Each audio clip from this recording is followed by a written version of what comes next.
Eu sou o PH Pereira e este é o canal Mergulhando nas Escrituras. Meus irmãos, quando tratamos sobre a questão da ceia do Senhor, existem quatro interpretações dentro dessa questão. A primeira interpretação é tida como a transubstanciação. Esse conceito da transubstanciação é mais proveniente do romanismo, não é? Onde ensina-se que a substância se altera, se transforma no corpo e no sangue de Cristo, literalmente. E é interessante porque na época da Idade Média, que antecedeu a Reforma Protestante do século XVI, não é? Surgiu uma história, note bem, história, de que o morcego só virou morcego porque antes era um rato. Contudo, ele comeu um pedacinho da hóstia de modo que ele transformou-se em um morcego. Por quê? Porque eles entendem que no momento do ritual, a substância se altera de fato, de modo que aquilo é sagrado e santo. E é interessante porque, além disso, eles entendem também, não é, a transubstanciação, que Cristo está sendo crucificado uma vez mais, sempre que eles participam da ceia, não é, ou da Eucaristia. Tanto é que a palavra hóstia, do latim, significa vítima. E nós entendemos perfeitamente que, enquanto em igrejas históricas, protestantes ou reformadas, a ceia é celebrada sobre uma mesa, dentro do catolicismo romano, a ceia é celebrada sobre um altar. Essa é a primeira posição. A segunda posição, interpretação da ceia, é chamada de consubstanciação. A consubstanciação, a bem da verdade, é a irmã gêmea da transubstanciação. A consubstanciação foi adotada, por exemplo, pelo reformador Martim Lutero, né? Lutero cria que o pão e o vinho, literalmente, é o corpo e o sangue de Cristo. Todavia, Lutero discordava do conceito da transubstanciação, onde ensina que Cristo morria sempre que eles participavam, não é? E o texto bíblico citado, entre outros, é Hebreus 9 e 28, quando diz: assim também Cristo, oferecendo-se uma vez, e não repetidas vezes, não é? Mas uma vez só, para tirar os pecados de muitos, aparecerá segunda vez sem pecado aos que o esperam para a salvação. Portanto, Lutero discordava desse aspecto, mas basicamente é o mesmo conceito da transubstanciação. A terceira posição é chamada e vista a ceia apenas como que sendo algo espiritual. Cristo está presente, mas de forma espiritual e não física no momento da ceia do Senhor. Esta posição foi defendida por reformadores como João Calvino, Philippe Melanchthon, entre outros. A quarta interpretação é vista a ceia como sendo um memorial apenas. Não é? Fazei isto em memória de mim, disse Jesus. Não é? Essas posições são interessantes porque a primeira é adotada pelos romanistas, a segunda é adotada pelos luteranos, a terceira é adotada pelos presbiterianos e a quarta e última é adotada pelos batistas.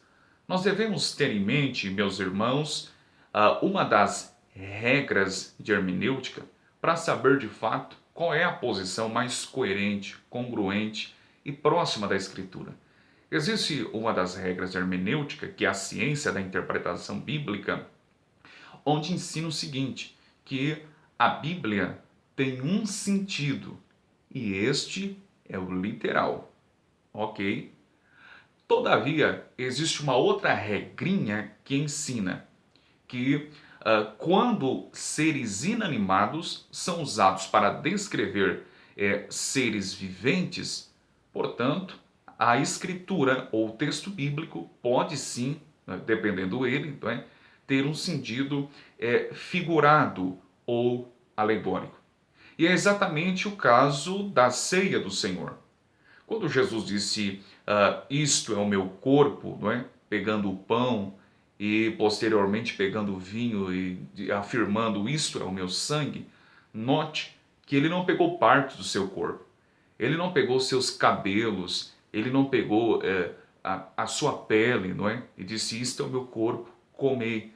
Ele pegou o pão e pegou também o vinho, de forma simbólico, de forma figurada. E, portanto, nós entendemos com isto que ele pegou um ser inanimado, isto é, o pão e o vinho, e usou para descrever a ele como um ser vivente. Logo, entendemos que tem um sentido figurado ou alegórico. E é interessante, meus irmãos, nós atentarmos, por exemplo, quando Jesus disse, eu sou a porta, obviamente isso não é ao pé da letra. Será que Jesus literalmente é uma porta?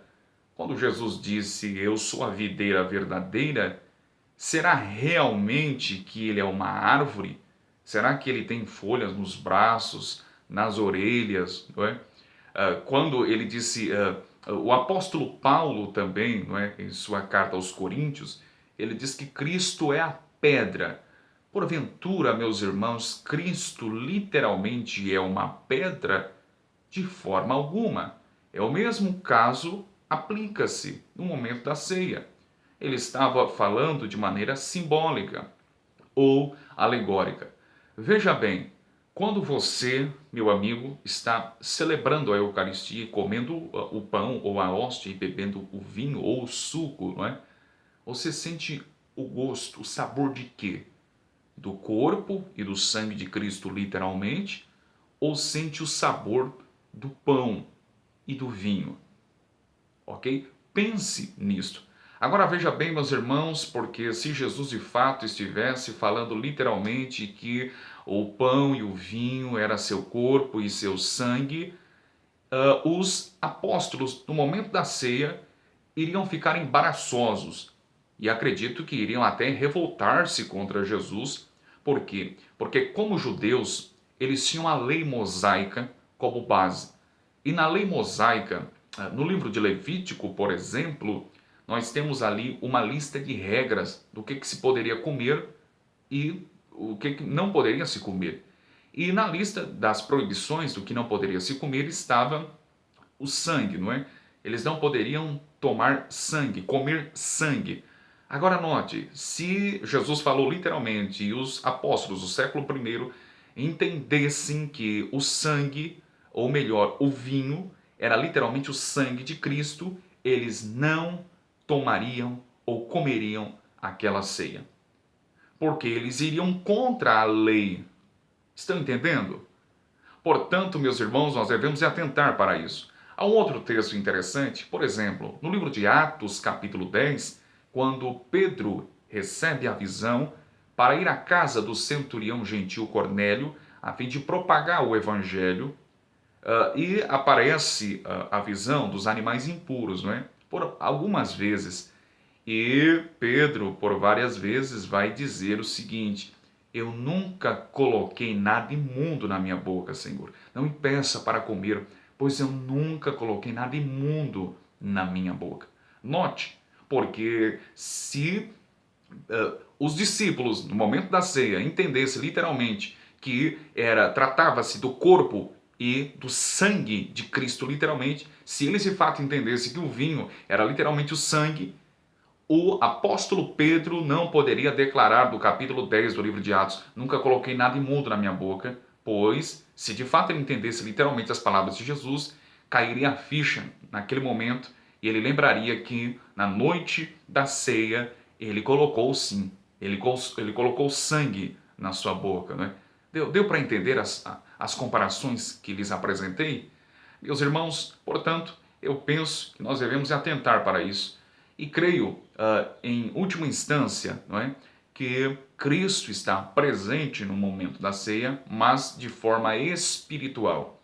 Os elementos ali apresentados só têm algum valor no momento da participação dos santos, dos eleitos. Após o término, não há nada de espiritual nos elementos, ok? E o que fazer com as sobras da ceia? Muito simples. Deem, distribuem aos irmãos, às famílias mais necessitadas da igreja ou pessoas que talvez você conheça. Ok, meus irmãos? Eu espero ter ajudado. Abraço.